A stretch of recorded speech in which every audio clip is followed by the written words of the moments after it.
Assalamualaikum students, welcome to Funds Academy with lecture number 5, chapter number 17, Advent of Modern Physics. बाबा उनमें topic आहे असांजी Consequences of Special Theory of Relativity.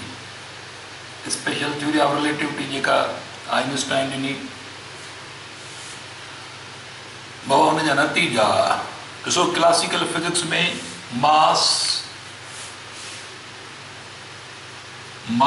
Length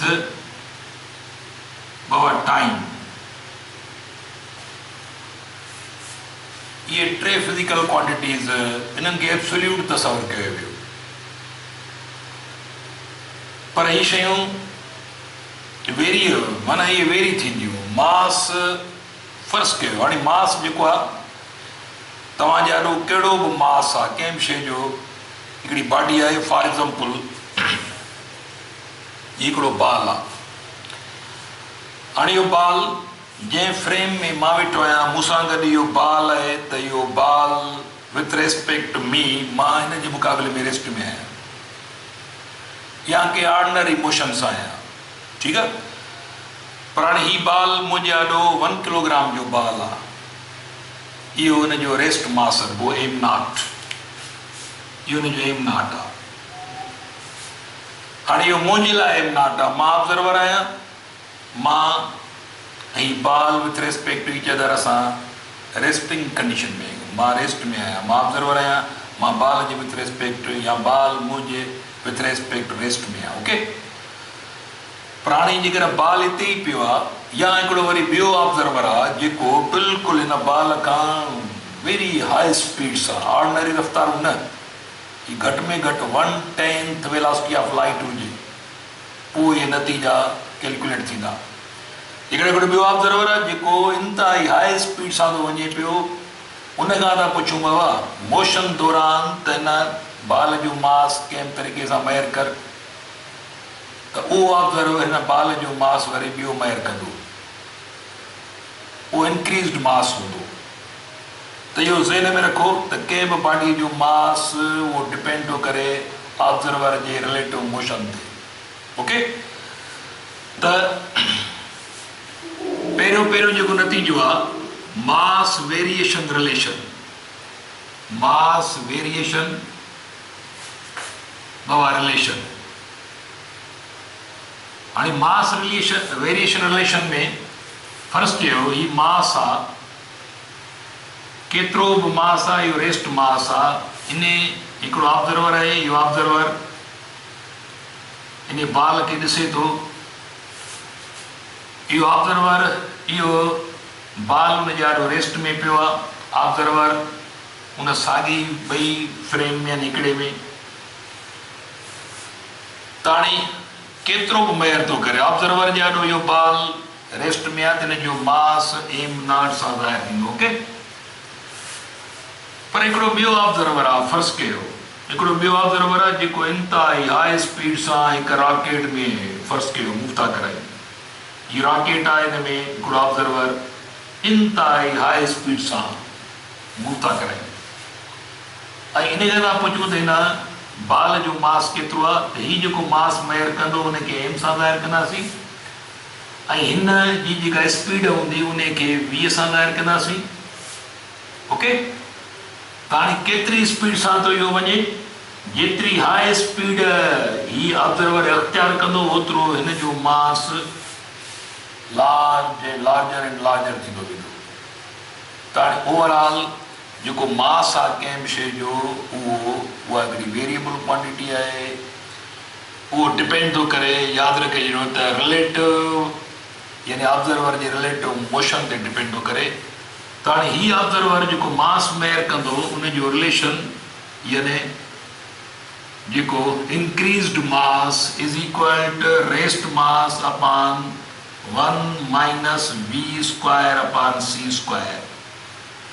बाबा हाणे हीउ जेको हिनखे चइबो आहे लॉरेंट्ज़ फैक्टर, लॉरेंट्ज़ फैक्टर और relativistic factor, relativistic factor, okay। Lorentz factor और रिलेटिविटी इहो यूज़ कयो वियो। त हाणे यादि रखे छॾियो ही मास आहे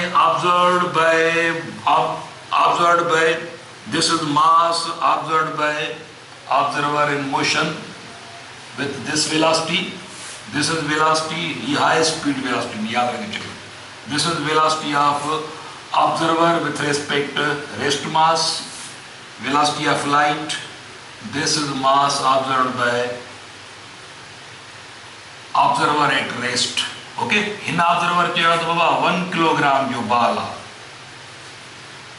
पर ही जेको ऑब्जर्वर आहे इहो 1 किलोग्राम खां हिन जो मास वधीक मेयर कंदो। केतिरो वधीक इहो डिपेंड थो करे हिन जी रफ़्तार ते।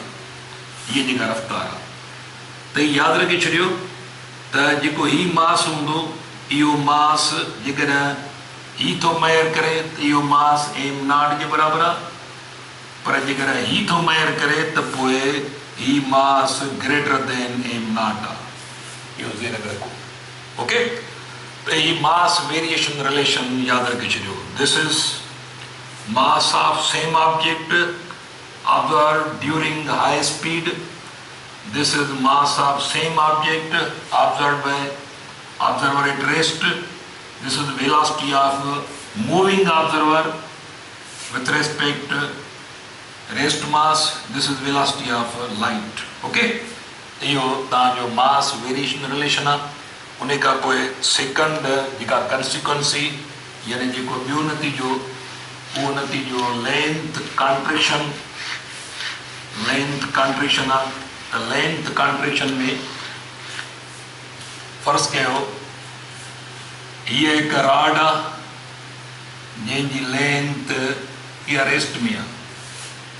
ठीकु आहे, हिकिड़ो ऑब्जर्वर तव्हां ई वेठा आहियो, तव्हांजा ॾो हीअ रेस्ट में रॉड पई आहे जेका l0 आहे हिनजी, इहा एक्चुअल हिनजी। पर हिकिड़ो ॿियो ऑब्जर्वर आहे जेको हाई स्पीड सां वंस अगेन के रॉकेट में आहे। फॉर एग्ज़ाम्पल ही हिकिड़ो ऑब्जर्वर आहे, इहो हाई स्पीड सां वञी रहियो आहे। हिन खां था पुछूं बाबा हिन रॉड जी लेंथ मेयर कर। हाणे उहा लेंथ जेका ही ऑब्जर्वर मेयर कंदो त ही ऑब्जर्वर इन रॉड खे कॉन्ट्रैक्ट, माना इहा रॉड हिन लाइ कॉन्ट्रैक्ट साबित थींदी, माना स्मॉल साइज़ जी साबित थींदी वेंदी। त लेंथ कॉन्ट्रैक्शन रिलेशन नंबर 2 आहे length contraction relation. Length contraction relation. Okay, त ॿियो रिलेशन जेको आहे त उहो माना हाणे जेकॾहिं फर्ज़ कयो का ट्रेन आहे, भली ट्रेन हुजे, उहा ट्रेन वञे थी पई, हिकिड़ो ऑब्जर्वर असां तव्हांजा मोशन ट्रेन जे मुक़ाबले में ऑर्डिनरी मोशन या असां रेस्ट में बीठा आहियूं, ट्रेन असांजा गुज़रे थी पई, 1 किलोमीटर जी ट्रेन आहे, पर ॿियो ऑब्जर्वर आहे जेको लेंथ वाइज़ उन ई डायरेक्शन में या उनजे अपोज़िट डायरेक्शन में हाई स्पीड सां थो मूव करे इंतिहाई, पर उन खां था पुछूं बाबा हिन जी लेंथ केतिरी आहे, त उन ऑब्जर्वर लाइ जेका लेंथ साबित थींदी उहा कॉन्ट्रैक्टेड लेंथ साबित थींदी। केतिरो लेंथ घटि साबित थींदी इहो वरी डिपेंड थो करे, जेतिरो हाई स्पीड सां ई गुज़रंदो ओतिरो हिन जे आॾो हीअ लेंथ डिक्रीज़ साबित थींदी, जेतिरो हाई स्पीड कंदो ओतिरो लेंथ डिक्रीज़ साबित थींदी। त हाणे contracted length is equal to l0 Lorentz factor 1 minus v square upon c square. ही length contraction formula है। This is contracted length measured by observer moving with high speed with respect to this rod at rest. जेका high speed कड़ी है वो ये speed है बाबा। Okay, this is length of same rod which is observed by other observer who is at rest. जेको observer हिन rod जे मुक़ाबले में रेस्ट में आहे, माना उहो ऑब्जर्वर ऐं हीअ रॉड हिकु फ्रेम में आहिनि। ईअं सम्झो त हीअ रॉड तव्हां मां को माण्हू आहे उहे हिकु ई फ्रेम में आहिनि ॿई। ठीकु आहे, हिकिड़ो माण्हू आहे जेको साॻी फ्रेम में आहे, त उन लाइ इहा रॉड l0 आहे, फर्ज़ कयो 1 मीटर लॉन्ग आहे, पर हिकिड़ो ॿियो ऑब्जर्वर आहे हाई स्पीड सां थो वञे, त उन लाइ इहा साॻी रॉड shortened and shortened साबित थींदी, contracted साबित थींदी, सुकड़जंदी वेंदी as velocity of observer increases. Okay, so this is shortened length or decreased length or contracted length, that is equal to L naught into Lorentz factor 1 minus here v is speed of observer with respect to resting frame. Okay, तो वरी बि छा नतीजो निकितो त हिक rod जी length जेका आहे उहा डिपेंड थी करे ऑब्जर्वर जे रिलेटिव मोशन ते। जेतिरो ऑब्जर्वर हाई स्पीड सां मूव कंदो ओतिरो हिन जी लेंथ कॉन्ट्रैक्टेड साबित थींदी। ओके, ऐं बाबा टी कॉन्सिक्वेंस ही नतीजो उहो टाइम जो आहे, टाइम डायलेशन रिलेशन। त टाइम डायलेशन रिलेशन जो मतिलबु त फ़र्ज़ कयो असां वटि हिकु पेंडुलम आहे, ही पेंडुलम फॉर एग्जाम्पल हिकु फ्रेम में पेंडुलम मौजूद आहे, उन फ्रेम में हिकिड़ो ऑब्जर्वर मौजूद आहे। इहो ऑब्जर्वर जंहिं फ्रेम में उन फ्रेम में असां हिकिड़ो प्रैक्टिकल था कयूं, असां हिकिड़ो पेंडुलम टंगे पेंडुलम खे छॾे था ॾियूं, पेंडुलम वापसि थो थिए, हिकु सेकंड में वापसि थो थिए, माना हिन जो टाइम पीरियड 2 सेकंड में फ़र्ज़ कयो वापसि थो थिए। हिन पेंडुलम जो टाइम पीरियड 2 सेकंड आहे फ़र्ज़ कयो, measured by this observer which is at rest or in same frame in which pendulum is in motion. Okay, पर हिकिड़ो ॿियो ऑब्जर्वर आहे, वंस अगेन इंतहाई हाई स्पीड सां हिकु रॉकेट में हिकिड़ो ऑब्जर्वर आहे, उन खां था पुछूं बाबा हिन साॻे पेंडुलम जो टाइम ॿुधा त हिन जे हिकु साइकिल जो टाइम केतिरो आहे। हिन मेयर कयो आहे हिकु साइकिल जो टाइम 2 सेकंड आहे, जेको टी नॉट सां ज़ाहिर कबो 2 सेकंड। ओके, पर हीउ ऑब्जर्वर जेको इंतहाई हाई स्पीड सां आहे with respect to this resting frame in which pendulum is in action, हिन ऑब्जर्वर खां था पुछूं बाबा मोशन दौरान था पुछूं त तूं टाइम मेयर कर, हिन जो टाइम पीरियड मेयर कर, त हीउ ऑब्जर्वर टाइम पीरियड मेयर कंदो that will be greater than this time. माना जेकॾहिं हीउ 2 सेकंड में आहे त हीउ ऑब्जर्वर फ़र्ज़ कयो चवंदो त बाबा इहो 3 सेकंड में वापसि आयो आहे, अञा स्पीड वधे चए थो 4 सेकंड में, अञा स्पीड वधंदी त हुन लाइ हीउ एतिरो स्लो साबित थींदो वेंदो, माना इंतहाई स्लो साबित थींदो। जेतिरी हाई स्पीड हूंदी ओतिरो ई टाइम हिकु पीरियड जो वधंदो वेंदो, माना ॼण त इहो टाइम स्लो थींदो थो वञे। ओके, त ही हिकिड़ो इवेंट थी रहियो आहे, हिकु चकर जो टाइम केतिरो आहे, ही ऑब्जर्वर अलॻि थो मेयर करे, ही ऑब्जर्वर अलॻि थो मेयर करे, हिन जो मतिलबु आहे त टाइम जो दारो मदार कंहिं ते आहे, ऑब्जर्वर जे रिलेटिव मोशन ते। त माना हिते 2 सेकंड में, हिन लाइ 2 सेकंड में थो बाबा ही पेंडुलम वापसि थिए, पर हिन लाइ इहो पेंडुलम 10 सेकंड में लॻाए सघे थो त 100 सेकंड में लॻाए सघे थो, इहो डिपेंड थो करे हिन जी स्पीड ते। Higher the speed, larger will be the time period. याद रखिजो, ऐं टाइम पीरियड लार्जर जो मतिलबु आहे त हीअ पेंडुलम ॼण त स्लो साबित थींदो, ॼण त आहिस्ते आहिस्ते थो चकर पूरो करे। त हिन ऑब्जर्वर लाइ जेतिरो ई स्पीड अख़्तियार कंदो ओतिरो साॻियो पेंडुलम हुन लाइ स्लो साबित थींदो, माना टाइम डिले थी वेंदो। 2 सेकंड उहो साॻियो हिन लाइ 10 सेकंड थी सघंदा। इहो delayed time. Number 3, time dilation relation या time dilation relation. T is equal to बाबा T naught over Lorentz factor 1 minus v square upon c square.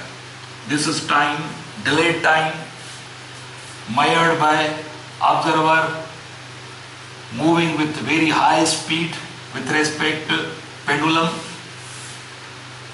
This is time measured by observer at rest in same frame in which pendulum is in action.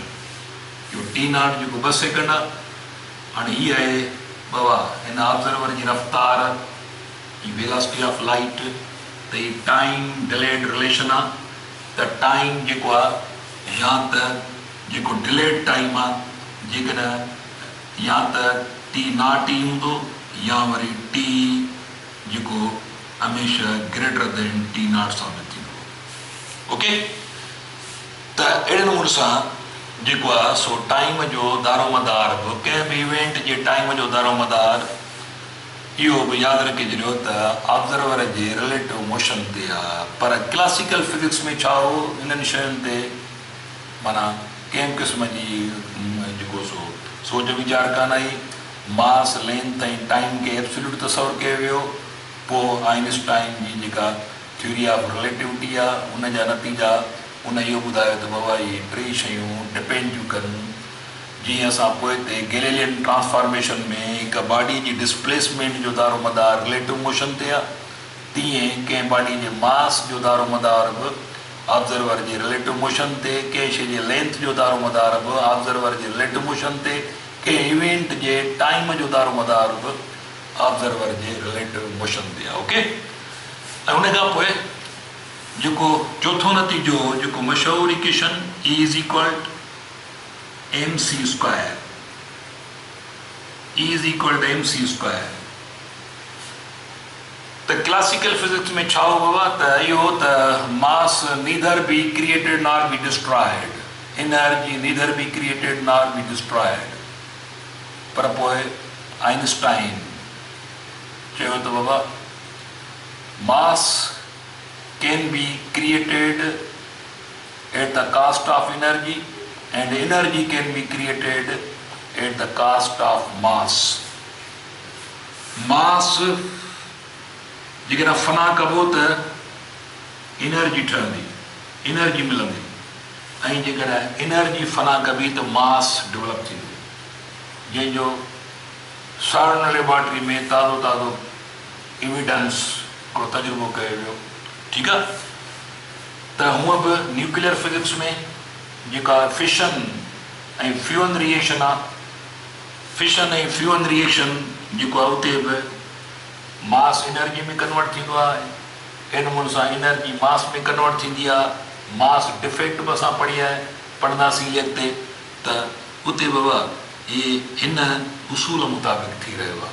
Okay, त हाणे यादि रखे छॾियो त हीअ आहे mass energy variation relation, mass energy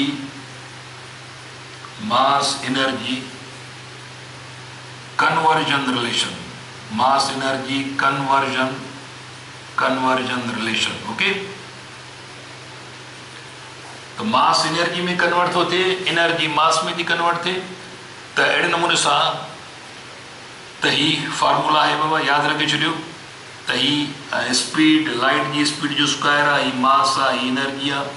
त हाणे आइंस्टाइन जे हिन एनर्जीअ मुताबिक़, हिन फार्मूला मुताबिक़ आइंस्टाइन चए थो त बाबा का बि बॉडी, को बि मास, ही हिकिड़ो मास आहे। त आइंस्टाइन चए थो त ही मास बेसिकली मजमू आहे, हिकिड़ो कंप्रेस्ड एनर्जी आहे, माना ही एनर्जीअ जो मजमू आहे हिकिड़ो, इहो सॼो मास एनर्जी में कन्वर्ट करे सघूं था पिया। ओके, त हाणे जेका बि मटीरियल शइ आहे अकॉर्डिंग टू दिस इक्वेशन, उहा मटीरियल शइ बेसिकली एनर्जीअ जो ई हिकिड़ो मजमू आहे।